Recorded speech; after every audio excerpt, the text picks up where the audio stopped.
So I'd like to take a moment to introduce our first keynote speaker, Dr. Catherine Mohr.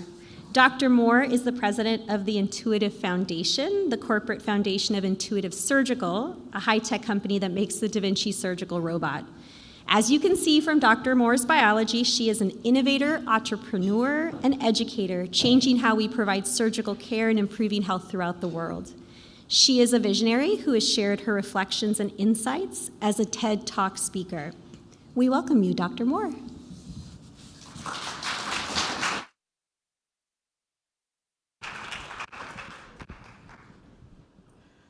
Yeah, so when answering that question about what you thought you would be when you were 10 years old, I am not one of those people that's going to be a doctor.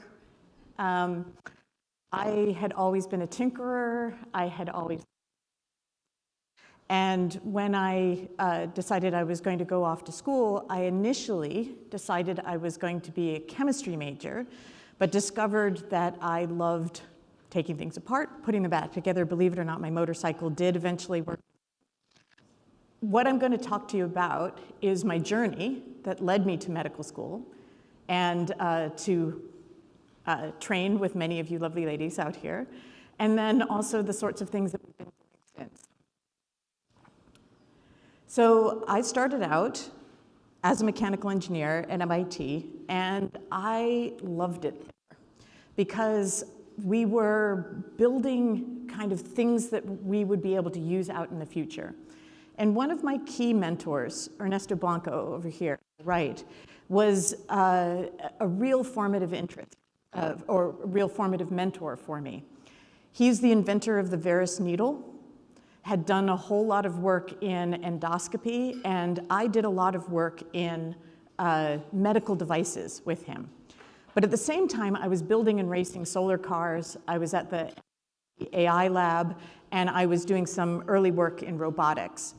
And I had always planned to be a professor because both of my parents were professors in sciences, and that was really what one did. But I had been spending enough time in academia at this point that I realized I didn't actually want to do all of the terrible infighting stuff that happened under the hood. I had joined the curriculum committee in grad school to help revamp the undergraduate engineering curriculum. And I saw firsthand just how bitter and weird the battles could be in academia.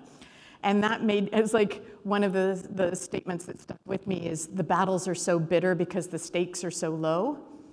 And I thought, okay, yeah, this is not the place for me. So I decided I was not going to do a PhD.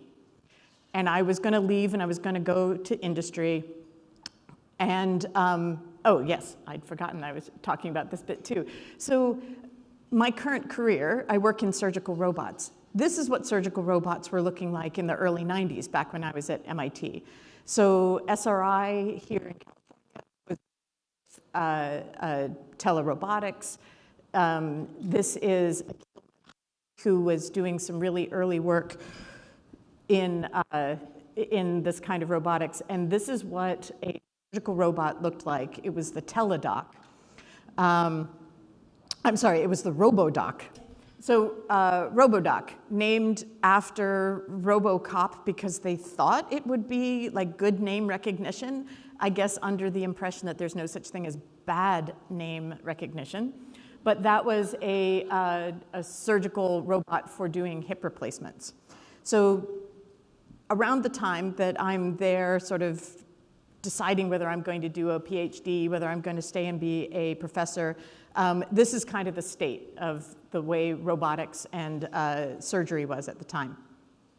But I, having decided I wasn't going to do the PhD, or at least I was going to put it on pause for a little while, I went to work for a company called AeroVironment. And this is Paul McCready up on the left. So again, one in a series of really important mentors of mine. You'll notice at this point they're all gray-haired old men, but that's because that was the nature of the world that I was in. He built the Gossamer Albatross, the human-powered plane that flew across the English Channel. And I had been racing against them in Australia and came to really be excited by the ethos of this company, which was imagine the impossible and do it. And I ran away to join the circus, essentially. I left school without a PhD, went to go work with him. That was my second failure. The first failure was when I went to be a mechanical engineer. And my dad was very disappointed because he thought I was going to be a pure scientist. And engineering is kind of a bit of a trade. And the second one is that I left without doing the PhD. And although they'd never overtly put any pressure on me, the disappointment was palpable that I did not go and do this, that I was going to go do something that seemed a bit more frivolous to them.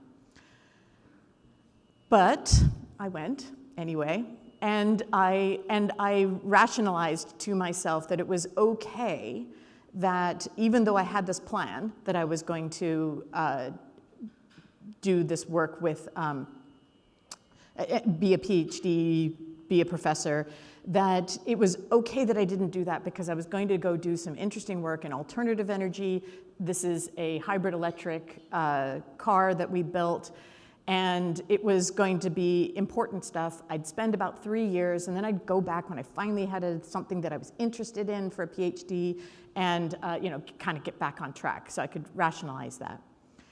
So 3-year plan turned into 9 years at AeroVironment.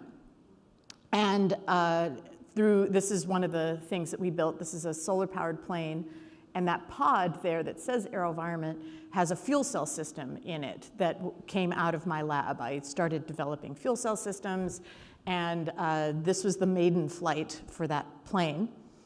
And as we had been, as I'd becoming more and more interested in this technology and building it, people got to know me more in this sort of industry. And I was being recruited by the Department of Energy to come and run the fuel cell programs for the Department of Energy, or to go to the National Renewable Energy Laboratory and do stuff there. So this is what happened next after that photograph. If all your experiments are successful, then you're not experimenting. This was a particularly bad failure of an experiment. This was the test flight, which should not have broken up in midair, but it did. It was a control system problem. It started to wobble up as it was passing through a little bit of turbulence, broke up in midair, and 6 years of my life's work is on the bottom of the ocean off of the coast of Hawaii, where we were doing this flight. So I went to med school.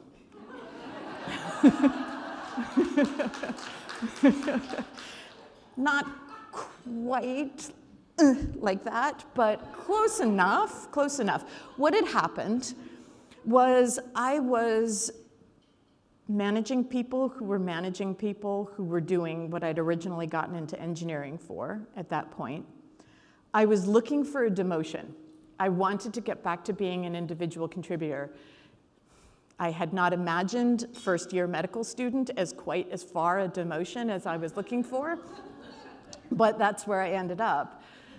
I went and observed several surgeries with a dear friend of mine who was a surgeon at the Mass General at that time, and she was a bariatric surgeon. I was really interested in some of the tools that she had. I thought, oh yeah, I had done this work in device design in the past. Maybe I could kind of do something along those lines, and observed a surgery where a new device failed. And it failed during surgery. And the engineers and the surgeons were kind of talking past one another. They didn't have a common language. They didn't know how to understand this failure. And so I became very interested in that time in sort of what could I do as part of being part of this ecosystem, being able to make those kinds of communications happen better. And I also realized that the body was the ultimate machine for being able to take it apart and put it back together again and make it better on the other end. And so I fell in love with surgery. So I came here, and my pantheon of mentors started to include some more women in it, which was great, not so much the old men. Tom Crummell was really very instrumental in recruiting me to come here to Stanford because the biodesign program was starting at that time. And having someone who'd been an engineer for 9 years and worked, pretty seriously in this space, and then coming in and studying medicine and very interested in surgery. I worked with Pamela Foster in my first year. She was a bariatric surgeon, and I was very interested in new tools for that. Cameron Najat, I scrubbed in with him for about 4 years, and we started a company together while we were here. And Miriam Curette, who was the co-director of the Stanford residency program, and she remembers, she's now the chief medical officer of Intuitive Surgical, and she remembers the day this medical student she was working with said, Miriam, because I was really terrible as an older student, I called everybody by their first names, we ought to use that Da Vinci robot thing for bariatric surgery. And we wrote our first paper together and started doing a whole lot of studies. And then both of us ended up at Intuitive together later on. She's still my boss. So I was really interested in minimally invasive surgery, but how do we make minimally invasive surgery not so punishing on the surgeon? How do we make all of the benefits for the patient, but not so much the drawbacks for the surgeon? I was also really interested in how do we reduce injuries. And so in my second year, after a couple of varus needle injuries, one here at Stanford on an aorta and one up at UCSF on a iliac artery, I was like, why are we poking the needle towards the great vessels? Why don't we just pull the abdomen onto the varus needle? So made a prototyped it out of Tupperware, used the pig lab here, showed that you could absolutely, with wall vacuum from the hospital, be able to pull the abdomen onto the varus needle, and you could start pneumoperitoneum without ever poking the needle towards the great vessels. So that became a product. So in perspective, this is now, that picture is from like my fourth year of 5 in medical school. In my third year, I'd had my daughter at the end of the second year. I started a company during the third year, and we were doing research on robots. And as my classmates from that time will attest, I was seldom in class. I was watching class at like double speed in the evening on the late simulcast because I could be in the operating room all day. So that was a strange path through. But at the time also there was this Da Vinci robot thing.